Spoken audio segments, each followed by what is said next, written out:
যিশু ক্রুশে মৃত্যুবরণ করার আগে পর্যন্ত ৬ ঘণ্টা কষ্ট সহ্য করেছিলেন, যারা গতকাল ইসরায়েলের রাজা বলে চিৎকার করেছিল, তারাই এখন তাকে উপহাস করছে এবং ক্রুশে দিচ্ছে। এত চরম যন্ত্রণার মধ্যে সেই মুহূর্তে আপনার কি চিন্তা আসবে?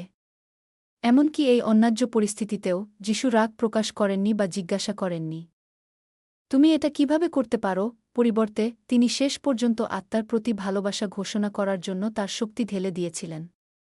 আসুন আমরা কেবল বাইবেলের মাধ্যমে ক্রুশের উপর যিশুর ৭টি শেষ বাণী নিয়ে চিন্তা করি। আসুন আমরা ৭টি শেষ বাণীতে প্রভুর প্রেমের দিকে তাকাই। লুক ২৩:৩৩-৪৩ যখন তারা খুলি নামক স্থানে এসে পৌঁছাল, তখন তারা তাকে এবং অপরাধীদের একজনকে ডান দিকে এবং অন্যজনকে বাম দিকে ক্রুশে দিল। কিন্তু যিশু বলছিলেন, পিতা, তাদের ক্ষমা করো, কারণ তারা জানে না তারা কি করছে। অনেকে তাদের শেষ মুহূর্তগুলি যত কাছে আসে, তারা জীবনের উপর চিন্তা করে এবং প্রিয়জনদের জন্য শেষ কথাগুলি রেখে যায়। একইভাবে ক্রুশে মৃত্যুর আগে যিশু ৭টি চূড়ান্ত বাক্য বলেছিলেন, যা ৭টি শেষ বাক্য নামে পরিচিত। পরিত্রাণের পথ সম্পূর্ণ করার সময় বলা এই বাক্যগুলির আধ্যাত্মিক অর্থ কী?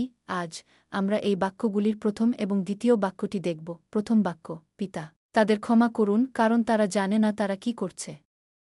ঈশ্বরের পুত্র যিশুকে কেবল আমাদের পাপের কারণেই অভিশপ্ত কাঠের ক্রুশে ক্রুশবিদ্ধ করা হয়েছিল।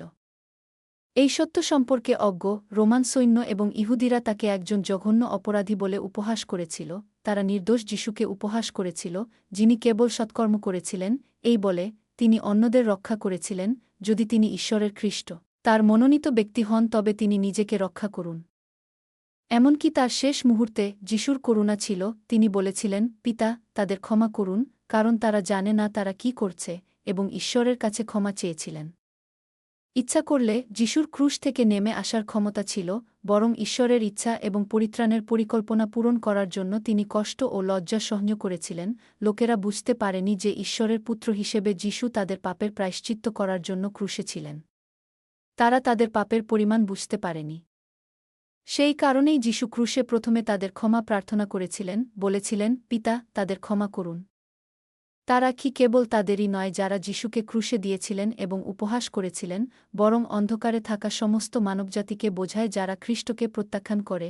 আজও অনেকে এখনও মহাপাপ করে, কারণ তারা প্রকৃত প্রভুকে জানে না। শয়তান অন্ধকারে থাকাদের শাসন করে এবং বিশ্বাসীদের তাড়না করার জন্য তাদের পরিচালিত করে। এই মুহূর্তে যিশু ক্রুশের উপর তার প্রথম উক্তির মাধ্যমে আমাদের শিক্ষা দেন, আমাদের ভালোবাসার সাথে প্রার্থনা করতে হবে।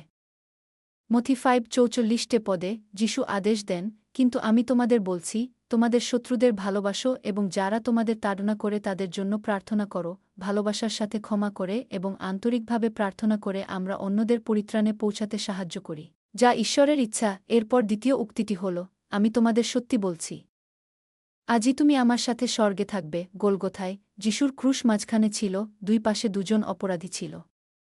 একজন অপরাধী যিশুকে উপহাস করেছিল, অন্যজন তাকে তিরস্কার করেছিল এবং যিশুকে ত্রাণকর্তা হিসেবে গ্রহণ করেছিল। যিশু তখন বলেছিলেন, আমি তোমাকে সত্যি বলছি, আজ তুমি আমার সাথে স্বর্গে থাকবে। এটি একটি প্রতিশ্রুতি ছিল যে অনুতপ্ত চোর রক্ষা পাবে এবং স্বর্গে যাবে। এটি আরও ঘোষণা করেছিল যে মসীহ হিসাবে যিশুর পাপ ক্ষমা করার এবং অনুতপ্ত ব্যক্তিকে পরিত্রাণ দেওয়ার ক্ষমতা রয়েছে। তবে সুসমাচার পড়ার সময় আমরা যিশুর সাথে ক্রুশে দেওয়া দুই অপরাধীর সম্পর্কে বিভিন্ন বিবরণ পাই। মথি 27:44 পদে বলা হয়েছে, যেসব ডাকাত তার সাথে ক্রুশে দেওয়া হয়েছিল, তারাও একই কথা বলে তাকে অপমান করছিল। মার্ক 15:32 পদে আরও বলা হয়েছে, যারা তার সাথে ক্রুশে দেওয়া হয়েছিল, তারাও তাকে অপমান করছিল। উভয় পদেই দেখা যায় যে অপরাধীরা যিশুকে উপহাস করছে, কিন্তু লুক 23 পদে একজন অপরাধী অন্যজনকে তিরস্কার করেছে, অনুতপ্ত হয়েছে এবং পরিত্রাণ পেয়েছে। দুই অপরাধীর সম্পর্কে সুসমাচারের বিবরণে কেন পার্থক্য রয়েছে? এটি কোনো ভুল নয়, বরং ঈশ্বরের দূরদর্শিতার অংশ, যা দৃশ্যটিকে প্রাণবন্তভাবে উপস্থাপন করার অনুমতি দেয়া। যিশুর ক্রুশবিদ্ধকরণের সময় একটি বিশাল জনতা ক্রুশকে ঘিরে ছিল, যার মধ্যে প্রধান পুরোহিত, ব্যবস্থার শিক্ষক এবং যিশুর বিরুদ্ধে যারা খারাপ কথা বলছিল তারাও ছিল। এইরকম বিশৃঙ্খল পরিস্থিতিতে যিশুর ডান বা বাম দিকের একজন অপরাধী তাকে উপহাস করেছিল। আশেপাশের লোকেরা স্পষ্টভাবে অপরাধীর উপহাস শুনতে পেল, কিন্তু অন্য অপরাধী ভ্রুকুচকে যিশুর দিকে মুখ করে এমনভাবে কথা বলল যেন সে যিশুকে উপহাস করছে। সে আসলে সেই অপরাধীকে তিরস্কার করছিল যে যিশুকে উপহাস করেছিল। কিন্তু দূর থেকে দেখে মনে হচ্ছিল যেন সেও যিশুকে অপমান করছে। বিভ্রান্তির মধ্যে দূর থেকে দৃশ্যটি দেখে কিছু লোক জানালো যে উভয় অপরাধীই যিশুকে উপহাস করছে।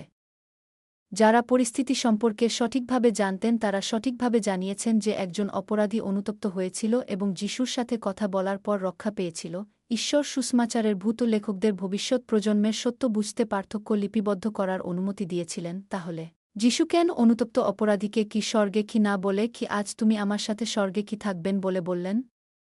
স্বর্গ, যেখানে ঈশ্বরের সংরক্ষিত সন্তানরা চিরকাল বাস করবে, তার বিশালতা এবং সৌন্দর্য কল্পনার বাইরে। বিশ্বাস এবং পবিত্রতার উপর ভিত্তি করে স্বর্গ ভাগ করা হয়েছে। প্রতিটি স্থানে সুখ এবং গৌরবের বিভিন্ন স্তর রয়েছে। উদাহরণস্বরূপ, যদি প্রেরিত পৌল, যিনি প্রভুর জন্য নিজের জীবন দিয়েছিলেন এবং অনুতপ্ত অপরাধী একই পুরস্কার পেয়েছিলেন, ঈশ্বরকে কিভাবে ন্যায্য বলে বিবেচনা করা যেতে পারে? ঈশ্বর তার পরিত্রাণপ্রাপ্ত সন্তানদের পবিত্রতা এবং খ্রিস্টের মততার উপর নির্ভর করে স্বর্গে বিভিন্ন স্থান নির্ধারণ করেন। নতুন জেরুজালেম, যেখানে ঈশ্বরের সিংহাসন অবস্থিত, পবিত্রতায় ঈশ্বরের অনুরূপ ব্যক্তিদের জন্য সবচেয়ে সুন্দর স্থান। বিপরীতে, স্বর্গ হল সবচেয়ে নিম্নতম স্থান, যা লজ্জাজনক পরিত্রাণের অধিকারী ব্যক্তিদের জন্য সংরক্ষিত। এই লোকেরা পাপের বিরুদ্ধে লড়াই করার পরিবর্তে কেবল প্রভুকে গ্রহণ করেছিল। ঈশ্বরের রাজ্যের জন্য পরিশ্রম করেনি। অনুতপ্ত চোর স্বর্গে প্রবেশের কারণও একই, সে তার পাপ স্বীকার করেছিল এবং যিশুকে তার ত্রাণকর্তা হিসেবে গ্রহণ করেছিল, কিন্তু সে পাপ ত্যাগ করেনি বা অন্যদের কাছে প্রচার করেনি। যেহেতু তিনি প্রভুর জন্য কিছুই করেননি, তাই তিনি কোনো পুরস্কার ছাড়াই স্বর্গের প্রতিশ্রুতি পেয়েছিলেন। যিশু যখন বলেছিলেন, আজ তুমি আমার সাথে স্বর্গে থাকবে, তার অর্থ এই নয় যে যিশু অপরাধীর সাথে স্বর্গে থাকবেন। যিশু ঈশ্বরের ডানদিকে বসে আছেন। রাজাদের রাজা এবং প্রভুদের প্রভু যিশু কেবল স্বর্গই নয়, সমগ্র স্বর্গেও শাসন করেন। এই কারণেই তিনি এই কথাগুলি বলেছিলেন। আজ এই শব্দটি যিশুর মৃত্যুর দিন বা নির্দিষ্ট কোনো তারিখকে নির্দেশ করে না, বরং এর অর্থ হল যখন অনুতপ্ত অপরাধী রক্ষা পেয়ে ঈশ্বরের সন্তান হয়ে ওঠে, তখন যিশু যেখানেই থাকুক না কেন তার সাথে ছিলেন। তাহলে যিশু কি তার মৃত্যুর পর সরাসরি স্বর্গে চলে গিয়েছিলেন? না, মথি 12:40-তে, কারণ জোনা যেমন 3 দিন 3 রাত সমুদ্রের দৈত্যের পেটে ছিলেন, তেমনি মানবপুত্র 3 দিন 3 রাত পৃথিবীর বুকে থাকবেন। 1 পিতর 3:19-তে, এই পদেও তিনি গিয়ে কারাগারে থাকা আত্মাদের কাছে ঘোষণা করেছিলেন। 1 পিতরে উল্লেখিত কারাগার ও আক্ষরিক কারাগার নয়, বরং উপরের কবরকে বোঝায়। ক্রুশে যিশুর মৃত্যুর পর তৃতীয় দিনে তার পুনরুত্থানের আগে তিনি উপরের কবরের আত্মাদের কাছে প্রচার করেছিলেন। কেন যিশু উপরের কবরে গিয়েছিলেন? লুক 16:22 পদে, যিশুর ক্রুশবিদ্ধ হওয়ার আগে, এটি লিপিবদ্ধ আছে যে উদ্ধারপ্রাপ্তদের আত্মা অব্রাহামের কোলে জড়ো হয়েছিল। এই স্থানটি হল উপরের কবর। এমনও লোক ছিল যারা পুরাতন বা নতুন নিয়মের যুগে মৃত্যুর আগে কখনও সুসমাচার শোনেনি। এই লোকদের মধ্যে কিছু লোক তাদের সৎ বিবেক অনুসারে জীবনযাপন করেছিল এবং পরিত্রাণের জন্য এর দ্বারা বিচারিত হয়েছিল। যিশুর মৃত্যুর পর তিনি সুসমাচার প্রচার করার জন্য উপরের কবরে গিয়েছিলেন। তার জন্ম, মৃত্যু এবং তার সমস্ত কাজের মাধ্যমে যিশু তার ঐশ্বরিক পরিকল্পনার মধ্যে মানবজাতির প্রতি ঈশ্বরের ভালোবাসা প্রদর্শন করেছিলেন। আমাদের অবশ্যই ক্রুশের প্রতি ভালোবাসাকে স্বীকৃতি দিতে হবে এবং আরও ভালো স্বর্গের জন্য প্রচেষ্টা করতে হবে। সুসমাচার প্রচারে আরও কঠোর পরিশ্রম করতে হবে যাতে আরও বেশি লোক উদ্ধার পেতে পারে।